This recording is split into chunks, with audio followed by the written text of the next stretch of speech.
Le groupe part pour une tournée européenne dans quelques semaines.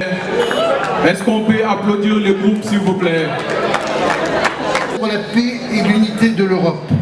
C'est la date anniversaire de la déclaration historique du 9 mai 1950 prononcée par Robert Schuman, où il exposait l'idée d'une nouvelle Europe, d'une nouvelle forme de coopération politique qui rendrait impensable la guerre entre les nations du continent.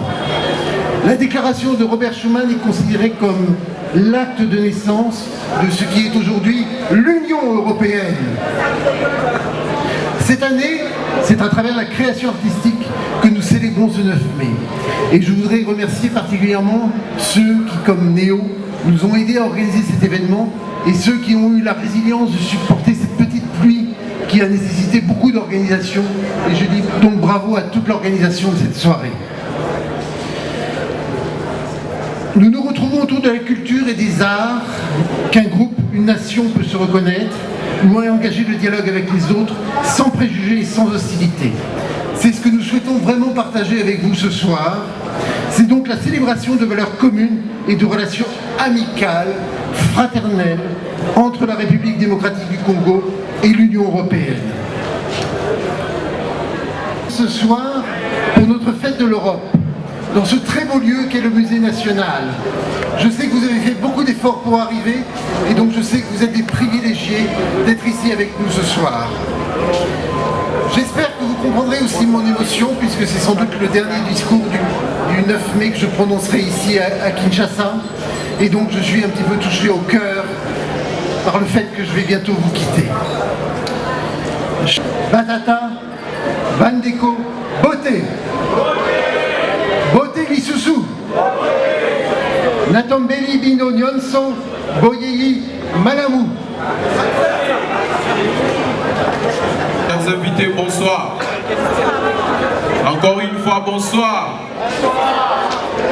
Monsieur le ministre des Droits humains, chers collègues, Monsieur le vice-ministre de la Justice, Excellences, Messieurs les ambassadeurs, Mesdames et Messieurs, en vos titres et qualités, bonsoir. Je me réserverai de vous demander d'observer une nouvelle fois une minute de silence pour le train de commémorer aujourd'hui la journée de l'Europe. Une occasion spéciale pour célébrer les valeurs communes et les relations amicales entre la République démocratique du Congo et les vieux continents, comme on aime affectueusement appeler l'Europe. Cette journée célèbre une volonté commune de création d'une union qui rassemble les peuples et les pays pour faire face à des défis communs.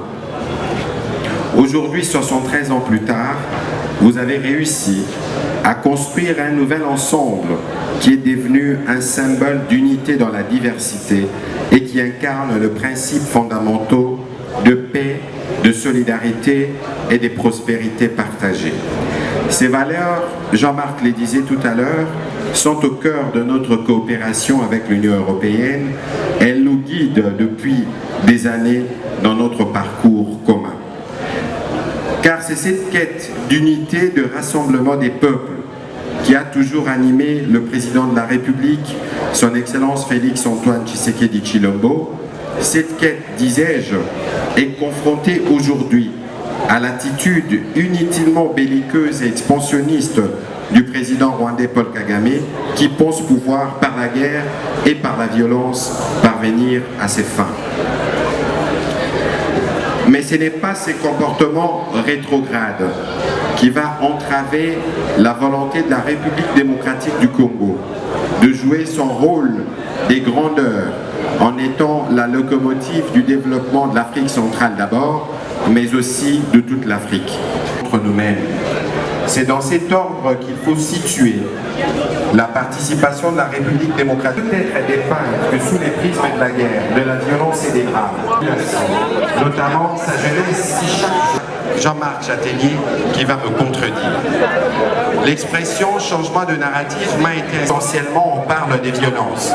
Nous sommes un pays de 2 345 000 km². La violence, elle existe, mais elle n'occupe même pas le 10% de notre territoire. C'est une belle cérémonie et j'ai apprécié la diversité des invités de toutes les couches sociales, des grandes autorités aux enfants de la rue.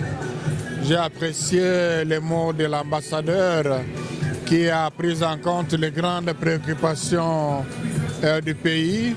C'était un message pertinent et percutant.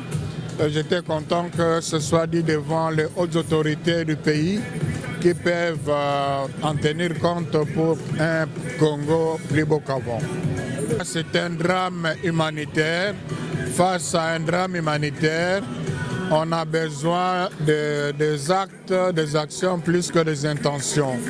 Le défi humanitaire est énorme. Je sais que la communauté européenne s'est déjà engagée sur le plan humanitaire par rapport aux victimes, aux déplacés de la guerre injustifiée de l'Est. Mais là, voilà, quelque chose qu'on n'a pas prévu. Nous tendons de nouveau la main tout en sensibilisant nos propres gouvernants et nos propres concitoyens pour que chacun mette la main dans la poche pour aider sans tant soit peu ceux qui se retrouvent dans une situation imprévue.